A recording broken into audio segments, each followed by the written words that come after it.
دوسرا کردار کیا ہے؟ لقد کان لکم فی رسول اللہ اسوۃ حسنہ. دوسرے کردار کا جو دوسری تصویر ہے، اس کا جو خورشید ہے، سورج ہے، وہ محمد رسول اللہ کا کردار ہے. فرمایا اے مسلمانوں، تمہارے لیے اللہ کے رسول میں ایک اسوہ ہے، نمونہ ہے، بہترین نمونہ. اب یہ بات نوٹ کرنے کی ہے کہ یہ آیت ہمارے ہاں سیرت کی تقاریر ہوں، کوئی میلاد کی محفلیں ہوں، کوئی وعظ ہو، تو اس میں بہت پڑھی جاتی ہے یہ آیت اسوہ حسنہ. لیکن عام طور پر ہمارے یہاں اسوہ حسنہ کیا ہے؟ چھوٹی چھوٹی سنتیں، ان کا تذکرہ ہوگا. مسواک کرنا بھی اسوہ ہے، ٹھیک ہے. اسی طریقے سے اور سنتیں ہیں. مسجد میں داخل ہو تو داہنا پاؤں آگے آنا چاہیے، بایاں نہیں، ٹھیک ہے، ہونا چاہیے. ایک شخص کو کرنا چاہیے، اہتمام کرنا چاہیے. حضور کا یہی معمول تھا. یہ سب بھی اسوے میں شامل ہے. اصل اسوہ یہ ہے کفر کے مقابلے میں جان ہتھیلی پر رکھ کر میدان میں آنا. یہ ہے اسوہ. یہ اسوہ ہماری نگاہوں سے اوجھل. محمد رسول اللہ کا مثالی کردار کس اعتبار سے؟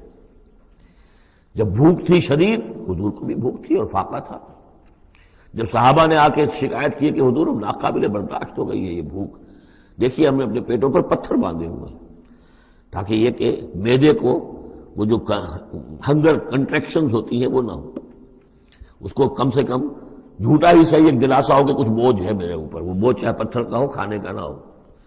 یہ سب پتھر باندھے ہوئے، کمر دوہری نہ ہو جائے ہماری. حضور نے اپنا کرتا اٹھا کے دکھایا، وہاں 2 پتھر بندھے ہوئے. اور اسی حال میں جب صحابہ کدالیں چلا رہے ہیں اور کھود رہے ہیں تو حضور جو ہے اپنے کندھے پر بڑے بڑے پتھر اٹھا کر لے جا کر اور باہر پھینک رہے ہیں. اسی میں آپ شریک ہیں پوری طریقے سے. یہ ہے اسوہ. ایسا نہیں تھا کہ بس حضور تو کہیں ایک جگہ بیٹھے ہوں اور خیمہ لگا ہو اور مور چھل چلے جا رہے ہوں، سمجھے آپ، اور سب ٹھنڈی چھاؤں آپ کو فراہم کی گئی ہو اور باقی سب لوگ جو اس کام میں لگے ہوئے ہیں. یہ اسوہ ہے محمد کا صلی اللہ علیہ وسلم. لقد کان لکم فی رسول اللہ اسوۃ حسنہ. اسی کو میں کہا کرتا ہوں جدید اصطلاح میں ایک ہے میکرو اکنامکس اور ایک ہے مائکرو اکنامکس. تو مائکرو سنت کو تو لوگ جانتے ہیں، یہ سنت ہے، یہ سنت ہے. اس میں سے بعض کے بارے میں بڑے جھگڑے بھی ہیں، رفع یدین سنت ہے یا نہیں ہے، لیکن میں اس مسئلے پر نہیں جا رہا ہوں. لیکن میکرو سنت جو ہے، سب سے بڑی سنت جو ہے، وہ تو یہ ہے کہ وحی کے آغاز کے بعد سے لے کر 40 برس کی عمر کے بعد سے لے کر حضور نے ایک لحظہ، ایک منٹ معاش کی جد و جہد میں صرف نہیں کیا. پوری زندگی، پورا وقت، پوری توانائی، پوری قوت دعوت دین، اقامت دین، دین کی دعوت، دین کی اقامت اسی میں لگائی. کوئی جائیداد نہیں بنائی، کوئی کاروبار. حالانکہ اس سے پہلے آپ بہت کامیاب تاجر تھے، کاروبار کرتے تھے. لیکن جب یہ فرض منصبی آ گیا، یا ایھا المدثر قم فانذر وربک فکبر، اب یہی کام ہے. تو کچھ تو اس کی بھی پیروی کرنے کی کوشش کی جائے.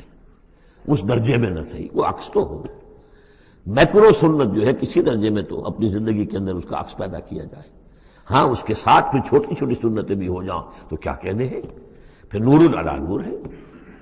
لیکن یہ اس میکرو سنت کا تو ہے ہی نہیں. اپنی تو ساری توانائی، ساری طاقت، سارا وقت دنیا بنانے میں، اور یہ کہ وہ مسواک کر لی تو سمجھا کہ میں نے تیر مار لیا، 100 شہیدوں کا ثواب مل گیا مجھے، میں نے مسواک کیے، میں نے برش نہیں کیا. اور بعض لوگ تو پھر مسواک اپنی جیب میں اس طرح رکھتے ہیں کہ جیسے قومی نشان ہمارا، یہ اس طریقے سے تاکہ معلوم ہو جائے کہ یہ شخص جو ہے سنت رسول کا یہ جو ہے پابندی کرنے والا ہے. سنت. تو لقد کان لکم فی رسول اللہ اسوۃ حسنۃ لمن کان یرجو اللہ والیوم الآخر. بڑی اہم آیت ہے یہ. اسوہ تو حضور کا اپنی جگہ پر مکمل ہے، کامل ہے. لیکن یہ کس کے لیے اسوہ ہے؟ جو یہ 2 شرطیں پوری کرے، 3 شرطیں. جو اللہ سے ملاقات کا امیدوار ہے، اللہ سے محبت کرتا ہے اور یوم آخر پر یقین رکھتا ہے، اور ذکر اللہ کثیرا، اور ذکر کرتا ہے اللہ کا کثرت کے ساتھ. یہ بالکل وہی بات ہے کہ قرآن مجید تو ہدایت ہے پوری نوع انسانی کے لیے، ھدی للناس.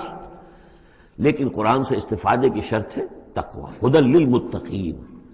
تو جو ربط و تعلق ہے ان 2 آیتوں میں وہی سمجھیے کہ اپنی جگہ پر حضور کی زندگی ایک اسوہ کاملہ ہے، مکمل. لیکن اس سے استفادے کی شرائط ہے. لمن کان یرجو اللہ والیوم الآخر وذکر اللہ کثیرا.